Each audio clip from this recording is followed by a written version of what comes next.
नमस्कार, आप देख रहे हैं एनएमएफ न्यूज। मैं आपके साथ शबनम। प्रधानमंत्री नरेंद्र मोदी ने राष्ट्रीय एकता दिवस पर पहली बार जम्मू कश्मीर के मुख्यमंत्री बने उमर अब्दुल्ला पर तगड़ा प्रहार किया है और यह प्रहार 370 को लेकर, संविधान को लेकर किया गया है। दरअसल जो कांग्रेस और विपक्षी पार्टियां लगातार लोकसभा चुनाव के दौरान से मोदी सरकार को संविधान को लेकर घेरती थी, मोदी सरकार पर आरोप लगाती थी कि मोदी सरकार संविधान का अपमान करती है, संविधान में बदलाव की कोशिश कर रही है, आरक्षण को खत्म करने की साजिश बीजेपी की तरफ से रची जा रही है। अब उसी संविधान को लेकर प्रधानमंत्री मोदी ने उमर अब्दुल्ला से लेकर कांग्रेस पर तगड़ा प्रहार किया है।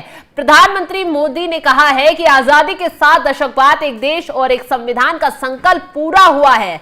सरदार साहब की आत्मा को मेरी ये सबसे बड़ी श्रद्धांजलि है। 70 साल तक बाबा साहेब अंबेडकर का जो संविधान था पूरे देश में लागू नहीं हुआ था। संविधान की माला जपने वालों ने संविधान का ऐसा घोर अपमान किया था। कारण था जम्मू कश्मीर में अनुच्छेद 370 की दीवार। आर्टिकल 370 देश में दीवार बनकर खड़ी थी, संविधान को रोक देती थी, जम्मू कश्मीर के लोगों को उनके अधिकारों से वंचित रखती थी। उस धारा 370 को हमेशा हमेशा के लिए हमने जमीन में गाड़ दिया है।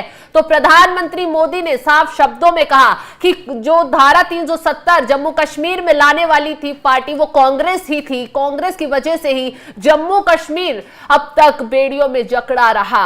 2019 में मोदी सरकार ने इस 370 को सबसे पहले हटाया। हालांकि अभी भी कुछ विपक्षी पार्टियां ऐसी हैं, उमर अब्दुल्ला की खुद की नेशनल कॉन्फ्रेंस के नेता ऐसे हैं जो 370 की बहाली की मांग उठा रहे हैं। लेकिन प्रधानमंत्री मोदी ने खुले मंच से अब उमर अब्दुल्ला के साथ साथ कांग्रेस को आईना दिखाने का काम कर दिया है। क्या कुछ कहा प्रधानमंत्री मोदी ने, आपको सुनवाते हैं।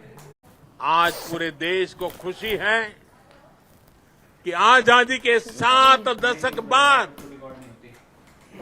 देश में चला लो अपनी मनमानी, एक देश, तुम ही लेट हो। एक संविधान का संकल्प भी पूरा हुआ है।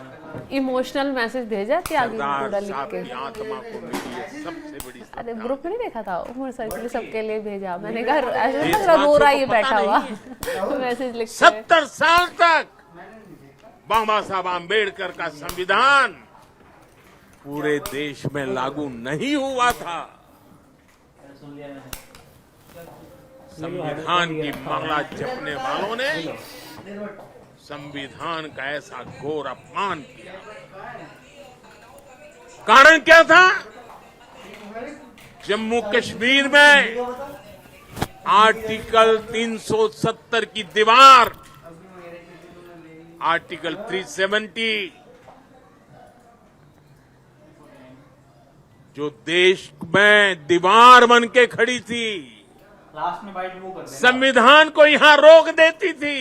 ठीक है, बाइट वहां के लोगों के अधिकारों से उनको वंचित रखती थी। एंडी है वो पूरा।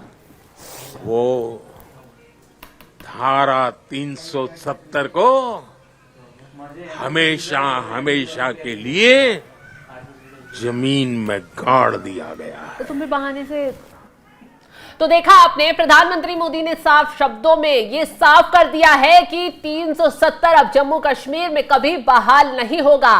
फिर चाहे उमर अब्दुल्ला कितना भी हाथ पांव मारे या फिर दिल्ली में जाकर मुलाकात करें या फिर उनकी पार्टी के नेता कितना भी इस मुद्दे को लेकर प्रदर्शन पर उतर आए, लेकिन गलतफहमी से ये लोग दूर रहे कि ये अब 370 जो है वो कभी बहाल नहीं होगा। तो प्रधानमंत्री के इस तगड़े प्रहार से कांग्रेस में और उमर अब्दुल्ला की पार्टी में वाकई में हड़कंप मच गया है। फिलहाल खबर पर आपकी राय क्या, कमेंट कर जरूर बताएं। नमस्कार।